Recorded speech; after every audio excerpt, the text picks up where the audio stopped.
बहुत ही सत्कारयोग जुझारू जोधिओ ते मेरी सत्कारयोग भैनों, वाहिगुरू जी का खालसा वाहिगुरू जी की फतेह। आप सारे जानते हैं कि किन्ने दिनों तो आप इस धरने ते बैठे हैं, अलग अलग थावां ते वक्खो वक्खरे धरने लगे हुए ने। सो असी बेशक कलाकार हाँ, पर कलाकार बाद च, पहला असी किसान हाँ। मैं आप भी खेती करदा, अलग अलग जगह ते धरनियां ते जाण दा मौका मिलिया। सो अज जिवें सारे बुलारे एक सांझी गल करते ने, वो गल मैं भी करूँगा क्योंकि वो बहुत जरूरी है। साडा संघर्ष अज इस मुकाम ते पहुंचा होया है। सानू उत्थे सब तो बड़ी एहतियात जिहड़ी बरतन की लोड़ है, वो साडियां राजसी पार्टियां ਵੱਖੋ ਵੱਖਰੇ तरीकों के नाल सानू भरमाउण की कोशिश करदियां ने, सानू पाड़न की कोशिश करदियां ने। सो उन्हां तो बचना साडा मुख मकसद है, उन्हां तो बचना साडा पहला कदम होना चाहिए। दूजी गल कि पंजाब दे विच जे किसान खुशहाल होया, जे किसान दे खेतां 'च फसल होई है, तो हर फिरके दा लोग खुशहाल होए ने। चाहे वो साडे शहरी सी, चाहे वो साडे मजदूर भरा सी, चाहे दुकानदार सी, चाहे वो कोई मुलाजम सी, उन्हां सारियां दी खुशहाली एक इस किते नाल जुड़ी है, क्योंकि पंजाब दी आर्थिकता दी रीढ़ दी हड्डी किसान है।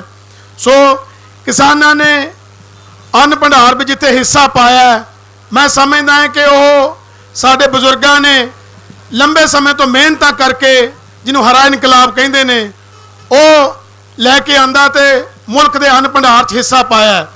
सो साडियां सरकारां दीयां कमियां रही हैं कि उन्हां अन्न भंडारां नूं, उन्हां अन्नदातियां नूं अज सड़कां ते रोलना पै रहा है। असीं अपने धरनियां दे विच एक जय जवान ते जय किसान दा नारा लाउने आ। असीं जवान नूं इस करके जय कहने आ कि सरहदां दे उत्ते साडे धीआं पुत्त, साडे भैण भरा राखियां करदे ने, वो सानूं सुरक्षित करदे ने बाहरले दुश्मनां तों।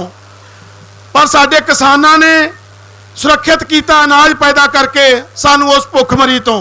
सो उस लिहाज के नाल जदों साडा जवान, जदों साडे फौजी भरा पूरी ड्यूटी करके वापस आउंदे ने अपने घरां नूं, तां उन्हां नूं पेंशन मिलदी है।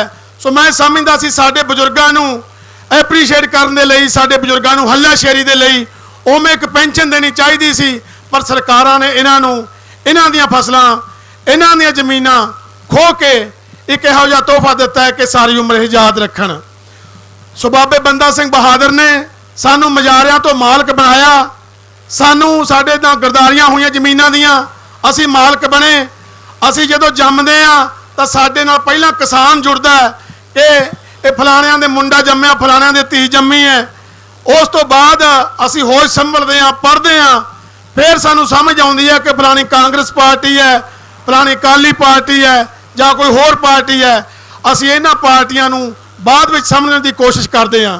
सो अज जदों किसानां दे उत्ते एडा वड्डा जुल्म हो रहा सी, काले कानून साडे मत्थियां ते मरे जा रहे सी, तां इन्हां सारियां पार्टियां नूं छड्ड के सानूं एक धरने थल्ले इकट्ठे होना चाहिदा सी, सानूं इत्थे किसानां दे नाल बैठना चाहिदा सी। मैं एक छोटी जी गल तुहाडे नाल साझी करके अपनी थां लांगा, क्योंकि समय की बहुत कीमत है।